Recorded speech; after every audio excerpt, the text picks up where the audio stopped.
আওয়ামী লীগের কার্যক্রম এটা আপনার যে নিষিদ্ধ হয়েছে এটা উইথড্র হওয়ার কোনো সম্ভাবনা নাই বাস্তবিক অর্থে।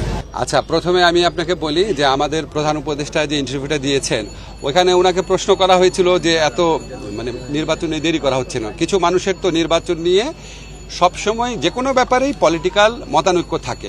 কেউ কেউ মনে করেছে আরও আগে নির্বাচন দিয়ে চলে গেলে ভালো হতো, কেউ কেউ আবার বলেছে সরকারের, আপনারা জানেন কোনো সময় বলেছে, এটা মিথ্যা কথা না, যে সরকার আরও অনেক দিন থাকুক, সংস্কার করুক। কিন্তু আমার কথা হচ্ছে সরকারের ইচ্ছা কি সেটা তো আমাদের প্রধান উপদেষ্টা অত্যন্ত স্পষ্ট করে বলেই দিয়েছেন। ফেব্রুয়ারির প্রথমার্ধে নির্বাচন, যতবার কথা বলছেন উনি ফেব্রুয়ারির প্রথমার্ধে নির্বাচন।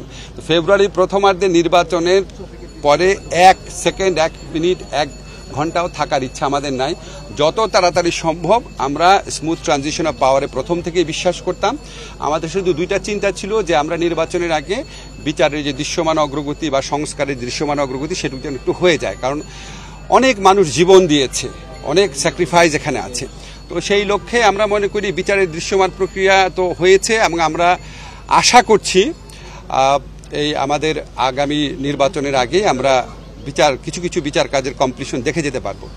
তারপর সংস্কার কাজে আমি আপনাদের অনেকবার বলেছি, গণমাধ্যমে বলেছি, আমরা কিন্তু অনেক সংস্কার করেছি। যেমন আমি বিনয়ের সাথে বলি আপনাদের, আমার মন্ত্রণালয়টা আমার সবচেয়ে বেশি মনে থাকে, জন্য বলছি।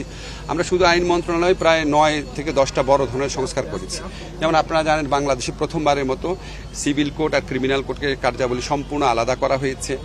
তারপর হচ্ছে আমরা লিগ্যাল এইড সার্ভিসের সম্প্রসারণ করেছি, বাধ্যতামূলক লিগ্যাল এইডের সিআরপিসি অ্যামেন্ডমেন্ট করেছি, সিপিসি অ্যামেন্ডমেন্ট করেছি, আমরা অনলাইন বেল বন্ডের ব্যবস্থা করছি। তো আমরা আপনার স্পেসিফিক আপনার ক্রিমিনাল কোড শুধু একটা কোড শুধু বিচারই করবে, এই ধরনের কিছু কিছু পদক্ষেপ নিয়েছি। বিচারিক পদ সৃজন আর সরকার করবে না, এটা সুপ্রিম কোর্ট করবে, প্রধান বিচারপতি করবে, সেটা আমরা করেছি। বিচার বিভাগে আপনারা জানেন যারা কর্মচারী নিয়োগ নিয়ে দুর্নীতি হতো, কর্মচারী নিয়োগ আর জেলা পর্যায়ে হবে না, এটা বিচার প্রশাসন আছে ওনারাই করবেন, আমাদের এই জুডিশিয়াল সার্ভিস কমিশন আছেন। আমি আপনি এক্সাম্পলগুলো দিলাম বোঝানোর জন্য, যে অনেকে মনে করে আমরা কি ঐক্যমত কমিশন সংস্কার নিয়ে আলাপ করছি, এই জন্য কি সংস্কার কাজ কি এখন পর্যন্ত থেমে আছে কিনা। সংস্কার আমরা করছি। ঐক্যমত কমিশন যে বিষয়গুলো নিয়ে আলোচনা করছে এর সাথে সংবিধানে পরিবর্তন জড়িত, সংবিধানে পরিবর্তন প্রশ্ন জড়িত আছে দেখে সেখানে রাজনৈতিক দলগুলো সমঝোতা ছাড়া করা যাবে না। কিন্তু সাধারণ অধ্যাদেশ দিয়ে বা সরকারি আদেশ দিয়ে যেগুলি করা সম্ভব সেগুলি আমরা বেশ অনেক সংস্কার আমরা করে ফেলেছি। বাকি যেটা আছে সেটা ইনশাআল্লাহ ফেব্রুয়ারির আগে আমরা উল্লেখযোগ্য অগ্রগতি সাধন করতে পারবো। আর আপনি পাহাড়ের ব্যাপারে যারা বলেছেন, ভাই অত্যন্ত বিনয়ের সাথে বলি, এটা খুব স্পর্শকাতর বিষয়।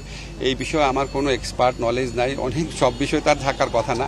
তবে আমি একটা জিনিস জানি, আমাদের সরকারের মধ্যে একটা প্রচণ্ড ইনক্লুসিভ একটা অ্যাটিটিউড আছে। আমরা সবাইকে নিয়ে শান্তিতে সমৃদ্ধির সাথে নিরাপদে বাস করতে চাই। এখানে যে ভেদাভেদের বিভিন্ন দেয়াল তুলে দেওয়া হয়, আপনার পাহাড়ি বাঙালি বলে বা আপনার হিন্দু খ্রিস্টান মুসলমান বলে, আমরা যেটা বুঝি আমাদের অ্যাপ্রোচটা হচ্ছে সবাই বাংলাদেশের নাগরিক। বাংলাদেশের নাগরিক হিসাবে সবার যেমন সমান অধিকার আছে, শান্তিতে সম্প্রীতির সাথে বাস করার, নিরাপদে বাস করার অধিকারও সবার সমান আছে। এবং এটার পিছনে যারা বাধা হবে তাদেরকে আমাদের আইন শৃঙ্খলা রক্ষাকারী বাহিনী আইন মোতাবেক তাদের বিরুদ্ধে সমভাবে ব্যবস্থা নেবে এবং আমরা চেষ্টা করব সবাই নিরাপদ থাকার জন্য। এটুকু আমি বলতে পারি। রিসেন্টলি জাতিসংঘের একটি সফরের সময় এটা বলি, এটা উনি যেটা বলেছেন থিওরিটিক্যাল একটা কথা বলেছেন। হ্যাঁ, আমি যেটুকু বুঝতে পারি, থিওরিটিক্যাল একটা কথা বলেছেন। থিওরিটিক্যালি তো যখন একটা দলের কার্যক্রম কিছু সময়ের জন্য ব্যান করা হয়, তো থিওরিটিক্যালি ওই ব্যানটা আপনার পার্মানেন্ট কি পার্মানেন্ট না সেই ধরনের প্রশ্ন থাকে। কিন্তু বাস্তবিক অর্থে আওয়ামী লীগের কার্যক্রম নিষিদ্ধটা উইথড্র হবে এই ধরনের কোনো সম্ভাবনা আমি দেখতে পাচ্ছি না, আমি অন্তত দেখতে পাচ্ছি না। বরং আমি যেটুক জানি যে আমাদের আন্তর্জাতিক অপরাধ আদালতে যে প্রসিকিউশন টিম আছে সেই টিমের পক্ষ থেকে সংগঠন হিসাবে আওয়ামী লীগের বিচার চাওয়ার একটা পদক্ষেপ বরং নেওয়া হচ্ছে। কাজেই এই নির্বাচনের আগে তো দূরের কথা, অদূর ভবিষ্যতে আমি আমার পর্যবেক্ষণ থেকে যেটুকু বুঝি আর কি, আমার ধারণা আওয়ামী লীগের কার্যক্রম এটা আপনার যে নিষিদ্ধ হয়েছে এটা উইথড্র হওয়ার কোনো সম্ভাবনা নাই বাস্তবিক অর্থে।